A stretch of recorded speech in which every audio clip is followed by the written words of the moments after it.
Oops! Andito na naman si Uncle Tax. At ngayon, kami ay gumala at nagpunta kami ng Mall of Emirates at para mag-window shopping.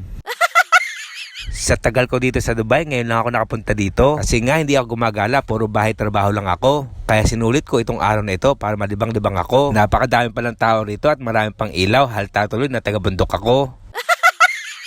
At itong oras na ito, nagugutom na ako pero mamaya na kami kakain. Kasi susulitin ko muna ang paggagala rito at paglalakad. Kaya sabi ko nga, minsan na ako makagala habang naka-local live ako. At saka nga pala, kaya kami nagpunta rito, nabaltaan namin may promo dito sa Carrefour MOE, Mall of Emirates.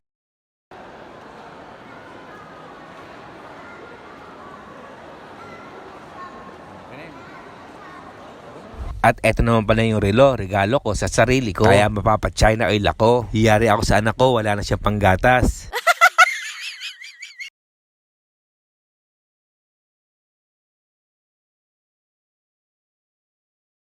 At bumili na rin kami ng konting grocery. At sa sobrang galak ko, sinuot ko na yung relo. At pagkatapos na ito, pupunta na kami ng food court upang sa ganon para kumain. Nagugutom na nga rin kasi ako sa kakalakad. Kaya namimili kami kung ano pupuntahan namin. Kaya nagpunta ako dito sa Burger King. At syempre, hindi mawala ang pizza ng lahat, ang Papa John's. Mura na, kalasa pa. Kaya mga kababayan ko rito, tara na, dito lamang yan sa Mall of Emirates. At eto, kakain na nga pala kami.